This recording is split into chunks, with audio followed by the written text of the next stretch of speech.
And the first story that I found interesting was, well, of course, we all know that the rallying cry, call elections now. Usually it's associated with the opposition calling the government to call elections now.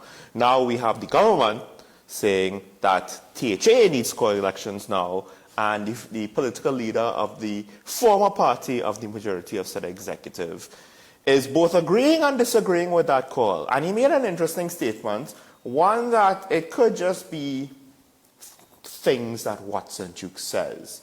But he said, and let me just make sure I have it here, he labeled the Prime Minister as too weak to withhold the cash and force an election.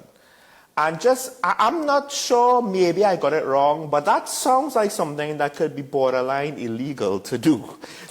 To hold back budgetary allocations and say, no, call elections. Because legally, as we've discussed before, the THA Act does not recognize parties. So on a legal footing, I'm pretty sure there's no justification to do anything of the sort. Now again, it could just be things Watson Duke says. Now, just go back to the Prime Minister's comments. I've made the argument on this program before that I think an election should be called on ethical grounds.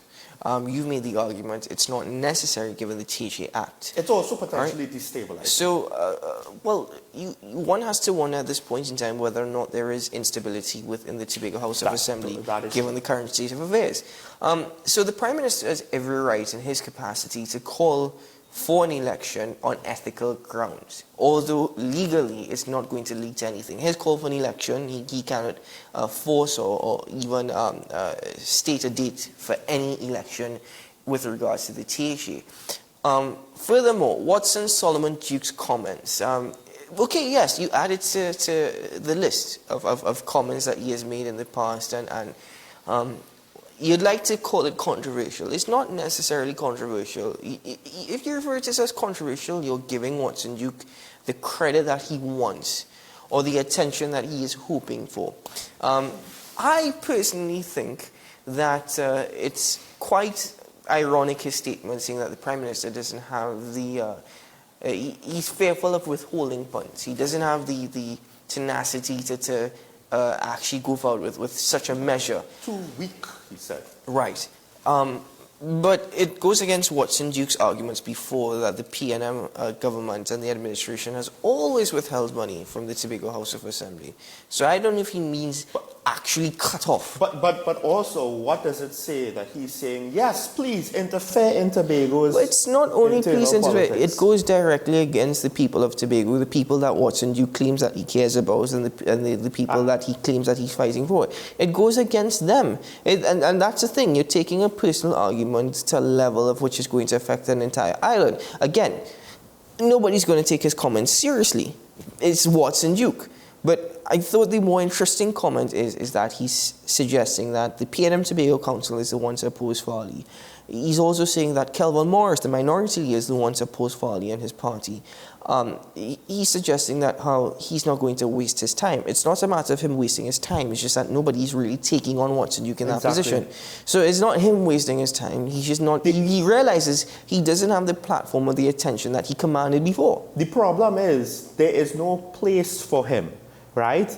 Technically, I would assume, because I'm not sure if this has ever been dealt with before, but I would assume he would make up now part of the minority, which by default he would be under Kelvin Morris, which I very much doubt he would like to be. Well, furthermore, I think the more interesting comment to come from Watson Duke is him suggesting, I will not be fighting Farley. Farley is a product of my party, and I would not fight Farley. I would give him a few blows. Yeah, I find that very hard to believe, given the level of communication that Mr. Duke normally undertakes. That because that statement basically says, well, Farley came from the PDP, therefore without the PDP, Farley, the individual, will not exist. If you want to say that without the PDP they wouldn't have won the election, that's fine. But to say that the individual now, who he is in part due to some degree to the PDP, I think is no, a I don't think non-starter. so. I don't think so, because Prime Minister Dr. Keith Rowley, the individual, will still exist, but he will not have the platform or the following if he was not a member of the People's National Movement.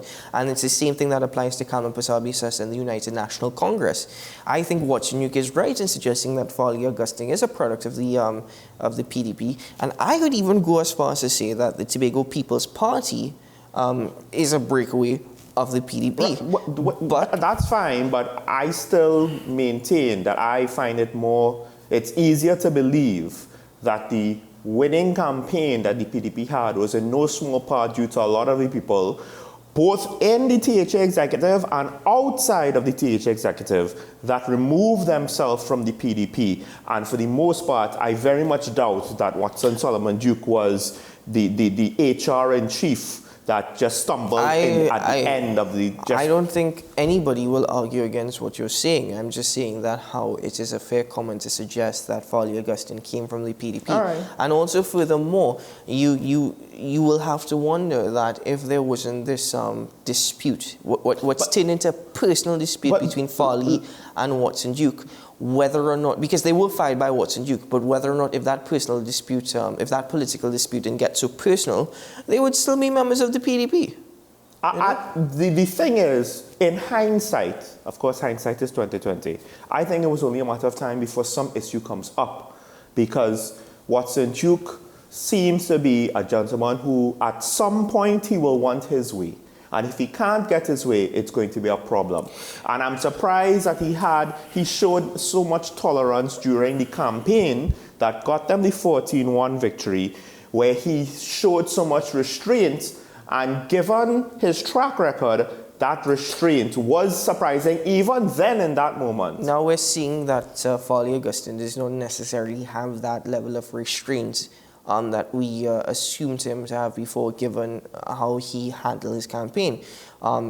Again, the press conference last week with respect to the officers in Tobago, licensing officers carrying out what I still believe are their duties and responsibilities. I mean, we heard from Mr. George yesterday, his arguments being put forward. He's not against it, he's just against some of the measures. But then also, you saw the Prime Minister calling for an election, and the Prime Minister is always the Prime Minister. He was actually more calm this time in his post than he has been with previous posts. He was actually more subtle. But I see Farley Augustine taking it to a different level, which I do not think that he should get to.